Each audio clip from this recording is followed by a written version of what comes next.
Hello, and welcome to day 10 of reporting Depp v. Heard. A very, very interesting day in court. First of all, we had Tara Roberts, who was not that interesting, and that's not her fault. She is Johnny Depp's island estate manager. She gave us a little bit of insight on what it's like to run Johnny Depp's island. Sounds pretty standard. She did say that there's a kind of island family atmosphere before Amber Heard came on the scene, and it became more formal with chefs being flown in, etc., etc. But she wasn't complaining about that. In fact, she was very neutral on everything. She said she did witness and actually get involved in a fight between Johnny and Amber, but she also told Elaine Bredehoft, the Amber Heard attorney who was cross-examining her, that she didn't see what was going on behind closed doors at Johnny Depp's house on the island, and she didn't know the nature of what the arguments were about, although she did have to deal with the fallout from one. She also had to, I suppose it's not funny, but it was, she had to pick up Johnny Depp, who had passed out in the sand after he had fallen off a hammock, and dust him down and make sure he was okay. Elaine Bredehoft suggested that this was due to some kind of excessive alcohol consumption, and that his children were upset, but Tara Roberts was having none of it. She just said he had fallen out of his hammock, he had passed out in the sand, and she dusted him off, and that she wasn't aware whether or not his children were upset.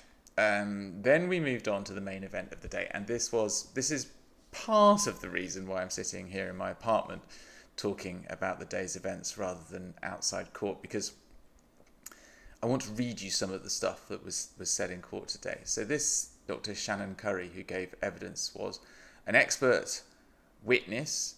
Her responsibility as an expert witness was to the court, but she was hired by Johnny Depp. And the reason she was hired by Johnny Depp as a forensic psychologist to examine Amber Heard was because Amber Heard had brought her own mental health into play in this case. She said, as part of her examination by a doctor, that she had PTSD as a result of what Johnny Depp allegedly did to her. Now, Johnny Depp's team said, well, in that case, what we want is to have someone who isn't paid for by Amber Heard examine her. And they went to find Dr. Shannon Curry. She seemed to know an awful lot about PTSD and work with military veterans a lot of the time. And she also gave her answers to the jury in a very engaging way. She spoke in layman's terms and tried to break down what she was saying into things that even I, as a journalist, would understand. So she was asked what she concluded after her 12-hour in-person examination of Amber Heard and her examination of her medical records and her viewing of the depositions of the various other doctors who are going to be involved in this case and who have been involved in this case. And she has, I am reading now, diagnosed Amber Heard as suffering from borderline personality disorder and histrionic personality disorder. And if you want to know what those two conditions mean, well, Dr. Shannon Curry spelled them out in court today.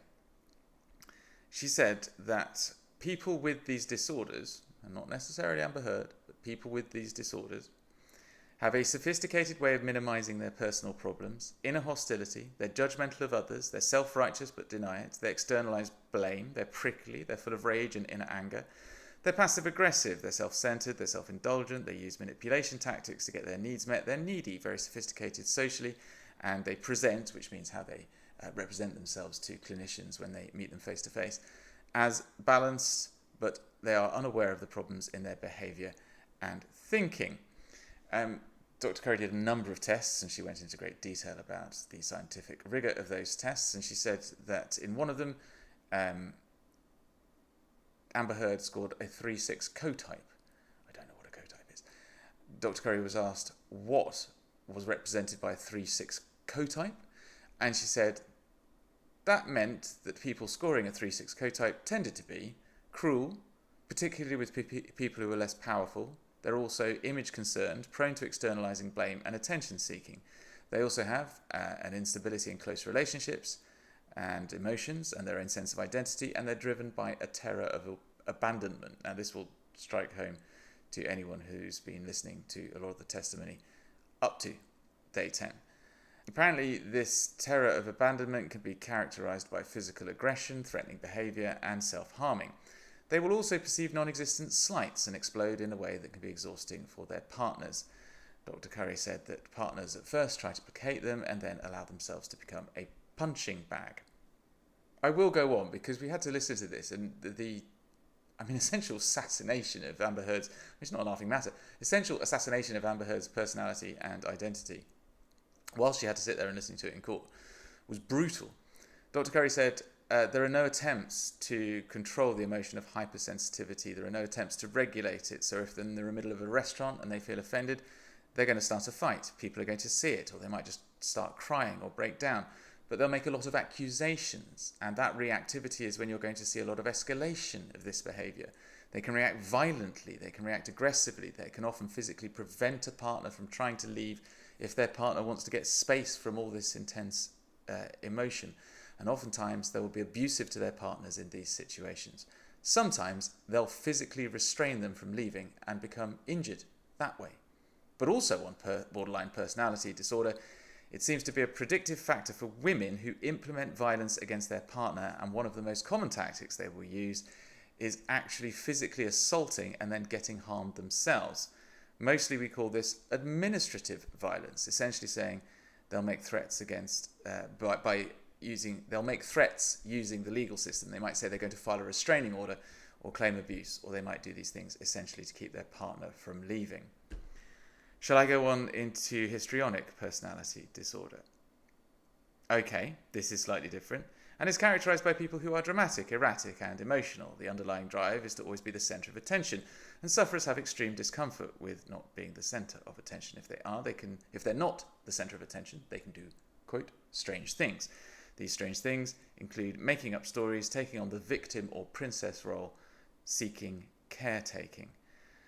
And on and on and on it went. She was cross-examined on this, as you might expect. Elaine Brederhoft pointed out that she was appointed after a dinner that she had at Johnny Depp's house, where she was interviewed by her attorneys. She's never been appointed in this way before or since. She also is not board certified, and she was also challenged on the fact that had she not come up with something which Johnny Depp essentially could have written himself. I mean, basically what I'm saying is her testimony was such that it couldn't have gone more favourably for Johnny than if he had written it himself. She said, well, it is what I have concluded after doing my incredibly detailed scientific and forensic tests.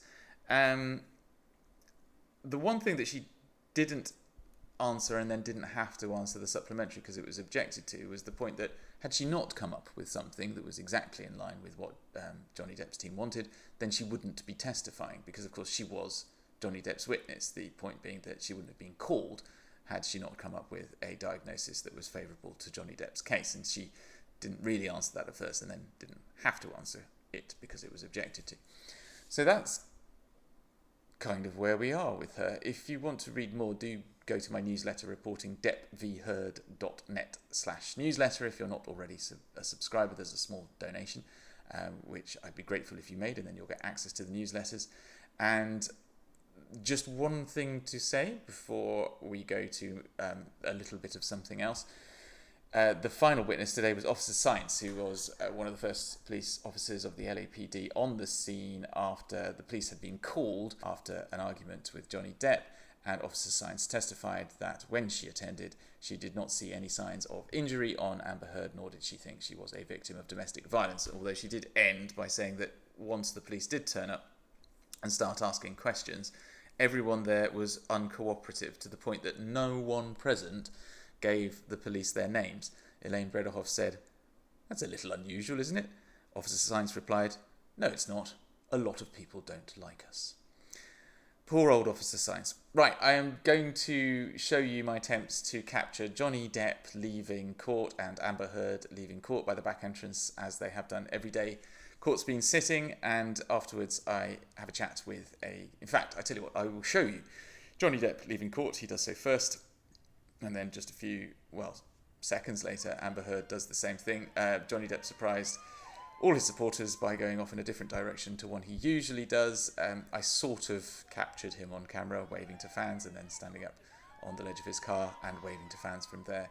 before speeding off through a different exit gate. Amber Heard did much the same thing, but disappeared off in a different direction and did not wave to fans. Afterwards, I spoke to these three women who were waiting out of the back of court. How many times have you been out here? Just twice. Oh, okay. And you got a good shot. Did you see him first time? Thursday, I got a glimpse of him and forgot to hit record. But thanks to this friend here I met. What's your friend's name? I'm not really sure, but she's here all the time. Go on, Alicia, show me that amazing shot. She shared it with me. This is really impressive. Oh, okay, wait. I'll go back. Explain how you got this shot. I was standing on the side and I still shot my video.